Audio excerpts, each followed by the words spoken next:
Famous story channel में आपका स्वागत है। आइए आज हम आपको सुनाते हैं मुंशी प्रेमचंद की मशहूर कहानी समस्या।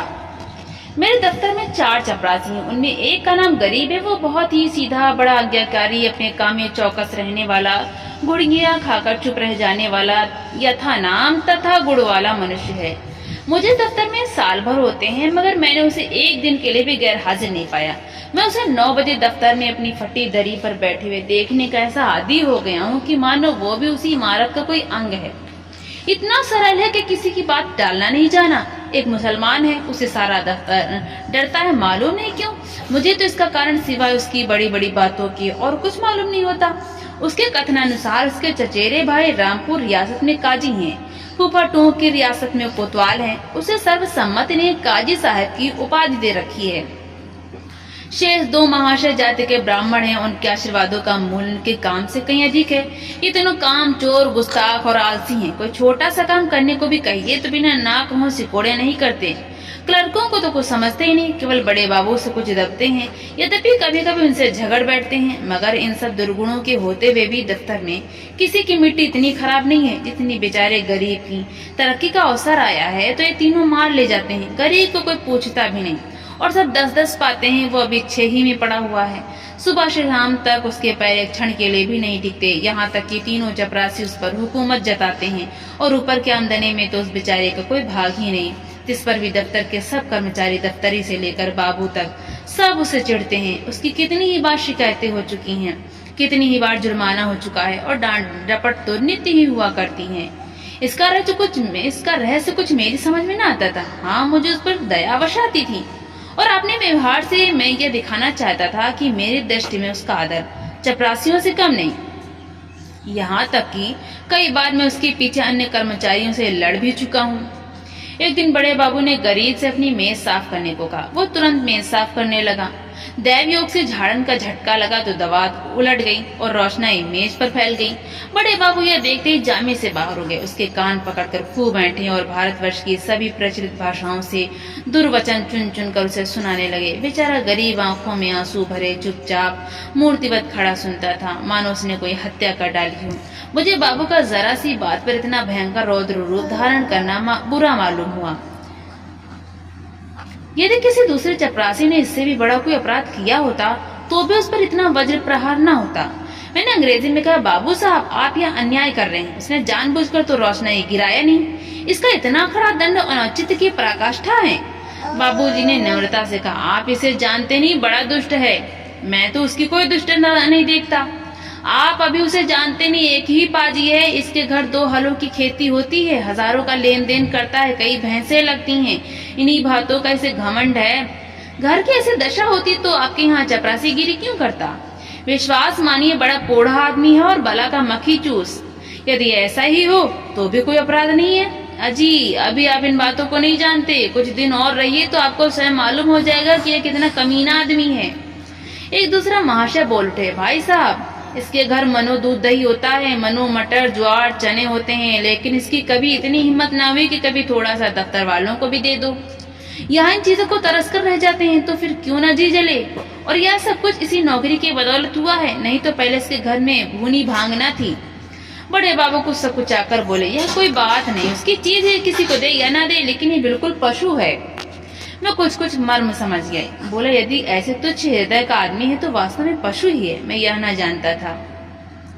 अब बड़े बाबू भी खुले, संकोच दूर हुआ। बोले, इन सौगातों से किसी को उबार तो होता नहीं, केवल देने वाले की सहृदयता प्रकट होती है और आशा भी उसी से की जाती है जो इस योग्य होता है। जिसमें सामर्थ्य ही नहीं, उससे कोई आशा नहीं करता। नंगे से कोई क्या लेगा? रहस्य खुल गया। बड़े बाबू ने सरल भाव से सारी अवस्था दर्शा दी थी। समृद्धि के शत्रु सब होते हैं, छोटे ही नहीं बड़े भी। हमारी ससुराल या ननिहाल दरिद्र हो तो हम उससे आशा नहीं रखते। कदाचित वो हमें विस्मृत हो जाती हैं, किंतु वे सामर्थ्यवान होकर हमें न पूछे, हमारे यहाँ तीज और चौथ ना भेजें तो हमारे कलेजे पर सांप लौटने लगता है। हम अपने निर्धन मित्र के पास जाएं तो उसके एक बीड़े पान से ही संतुष्ट हो जाते हैं। पर ऐसा कौन मनुष्य है जो अपने किसी धनी मित्र के घर से बिना जलपान के लौटाकर उसे मन में कोसने न लगे और सदा के लिए उसका तिरस्कार न करने लगे। सुदामा कृष्ण के घर से यदि निराश लौटते तो कदाचित वो उनके शिशुपाल और जरासंध से भी बड़े शत्रु होते। यह मानव स्वभाव है। कई दिन पीछे मैंने गरीब से पूछा, क्यों जी, तुम्हारे घर पर कुछ खेती बाड़ी होती है? गरीब ने दीन भाव से कहा, हाँ सरकार होती है, आपके 2 गुलाम हैं, वही करते हैं। गाय भैंसे भी लगती? हाँ हुजूर, 2 भैंसे लगती हैं, वो गाय अभी गाभिन नहीं है हुजूर। लोगों की ही दया धर्म से पेट की रोटियां चल जाती हैं। दफ्तर के बाबू लोगों की भी कभी कुछ खातिर करते हो? गरीब ने अत्यंत दीनता से कहा, हुजूर मैं सरकार लोगों की क्या खातिर कर सकता हूँ? खेती में जौ, चना, मक्का, ज्वार के सिवाय और क्या होता है? आप लोग राजा या मोटी झोटी चीजें, किस मुंह से आपकी भेंट करूं? जी डरता है कहीं कोई डांट ना बैठे, किस टके के आदमी की इतनी मजाल। इसे के मारे बाबूजी हियाव नहीं पड़ता, नहीं तो दूध दे की कौन बिसाते, मुंह लायक बीड़ा तो होना चाहिए। भला एक दिन कुछ लाके तो देखो, लोग क्या कहते हैं, शहर में चीजें कहाँ मैसर होती हैं। इन लोगों का जी कभी कभी मोटी जोटी चीजों पर चला करता है। जो सरकार को कुछ कहे तो कहीं कोई साहब से शिकायत कर दे तो मैं कहीं का ना रहूं। इसका मेरा जिम्मा है, तुम्हें कोई कुछ ना कहेगा, कोई कुछ कहेगा तो मैं समझा दूंगा। तो हुजूर आजकल तो मटर की फिसल है, चने के साग भी हो गए हैं और कोल्हू भी खड़ा हो गया, इसके सिवा तो और कुछ नहीं है। बस तो यही चीजें लाओ, कुछ उल्टी सीधी पड़े तो हुजूर ही संभालेंगे। हाँ जी, कह तो दिया कि मैं देख लूंगा। दूसरे दिन गरीब आया तो उसके साथ 3 हष्ट पुष्ट युवक भी थे। 2 के सिरों पर टोकरियां थी, उसमें मटर की फनियां भरी हुई थी। एक के सिर पर मटका था, उसमें ऊख का रस था। 3 ऊख का एक गट्ठर कांख में दबाए हुए थे। गरीब आकर चुपके से बरामदे के सामने पेड़ के नीचे खड़ा हो गया। दफ्तर में आने का उसे साहस नहीं होता था, मानो कोई अपराधी वृक्ष के नीचे खड़ा था कि इतने में दफ्तर के चपरासियों और अन्य कर्मचारियों ने इसे घेर लिया। कोई ऊख लेकर चूसने लगा, कई आदमी टाकरे पर टूट पड़े, लूट मच गई। इतने में बड़े बाबू दफ्तर में आ पहुंचे। यह कौतुक कब देखा तो चुसर से बोली, यह क्या भीड़ लगा रखी है, अपना अपना काम देखो। मैंने जाकर उनके कान में कहा, गरीब अपने घर से यह सौगात लाया, कुछ ले लीजिए, कुछ इन लोगों को बांट दीजिए। बड़े बाबू ने कृत्रिम क्रोध धारण करके कहा, क्यों गरीब, तुम ये चीजें यहाँ क्यों लाए? अभी ले जाओ, नहीं तो मैं साहब से रपट कर दूंगा। कोई हम लोगों को मलूका समझ लिया है।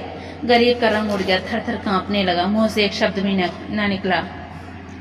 मेरी और अपराधी नेत्रों से ताकने लगा। मैंने उसकी ओर से क्षमा प्रार्थना की। बहुत कहने सुनने पर बाबू साहब राजी हुई। सब चीजों में से आधी आधी अपने घर भिजवाई, आधी मैंने लोगों के हिस्से लगाए गए। इस प्रकार यह अभिनय समाप्त हुआ। अब दफ्तर में गरीब का नाम होने लगा। उसे नित्य घुड़कियां न मिलती, दिन भर दौड़ना न पड़ता, कर्मचारियों के व्यंग और अपने सहयोगियों के कटु वाक्य न सुनने पड़ते। चपरासी लोग स्वयं उसका काम कर देते। उसके नाम में भी थोड़ा सा परिवर्तन हुआ। वो गरीब से गरीब दास बना। स्वभाव में कुछ तब्दीली पैदा हुई। दीनता की जगह आत्मगौरव का उद्भव हुआ। तत्परता की जगह आलस्य ने ली। वो अब भी कभी देर करके दफ्तर आता, कभी कभी बीमारी का बहाना करके घर बैठ रहता। उसके सभी अपराध अब क्षम्य थे। उसे अपनी प्रतिष्ठा का गुर हाथ लग गया था। वो अब 10वें 5वें दिन दूध दही लाकर बड़े बाबू की भेंट किया करता। देवता को संतुष्ट करना सीख गया। सरलता के बदले उसमें काइयापन आ गया। एक रोज बड़े बाबू ने उसे सरकारी फार्मों का पार्सल छुड़ाने के लिए स्टेशन भेजा। कई बड़े बड़े पुलिंदे थे, ठेले पर आए। गरीब ने ठेले वालों से 12 आने मजदूरी तय की थी। जब कागज दफ्तर में गए तो उसने बड़े बाबू से 12 आने पैसे ठेले वालों को देने के लिए वसूल किए। लेकिन दफ्तर से कुछ दूर जाकर उसकी नियत बदली, अपनी दस्तूरी मांगने लगा। ठेले वाले राजी न हुए। इस पर गरीब ने बिगड़कर सब पैसे जेब में रख लिए और धमकाकर बोला, अब एक फूटी कौड़ी भी न दूंगा, जाओ जहाँ फरियाद करो, देखें क्या बना लेते हो। ठेले वाले ने जब देखा कि भेंट न देने से जमाई गायब हुई जाती तो रो धोकर 4 आने पैसे देने पर राजी हुई। गरीब ने अठन्नी उसके हवाले की। 12 आने की रसीद लिखाकर उसके अंगूठे के निशान लगवाए और रसीद दफ्तर में दाखिल हो गई। यह कुतूहल देखकर मैं दंग रह गया। यह वही गरीब है जो कई महीने पहले सरलता और दीनता की मूर्ति था, जिससे कभी चपरासियों से भी अपने हिस्से की रकम मांगने का साहस न होता था, जो दूसरों को खिलाना भी न जानता था। खाने का तो जिक्र ही क्या, यह स्वभावांतर देखकर अत्यंत खेद हुआ। इसका उत्तरदायित्व किसके सिर था? मेरे सिर, जिसने उसे चगड़पन और धूर्तता का पहला पाठ पढ़ाया था। मेरे चित्त में प्रश्न उठा, इस काइयापन से जो दूसरों का गला दबाता है, वो भोलापन क्या बुरा था जो दूसरों का अन्याय सह लेता था? वो अशुभ मुहूर्त था जब मैंने उसे प्रतिष्ठा प्राप्ति का मार्ग दिखाया, क्योंकि वास्तव में वो उसके पतन का भयंकर मार्ग था। मैंने बाह्य प्रतिष्ठा पर उसकी आत्म प्रतिष्ठा का बलिदान कर दिया। तो दोस्तों, आपको ये कहानी कैसी लगी? लाइक करें, शेयर करें और कमेंट करके हमें जरूर बताएं। और हिंदी साहित्य की इसी तरह की कहानियां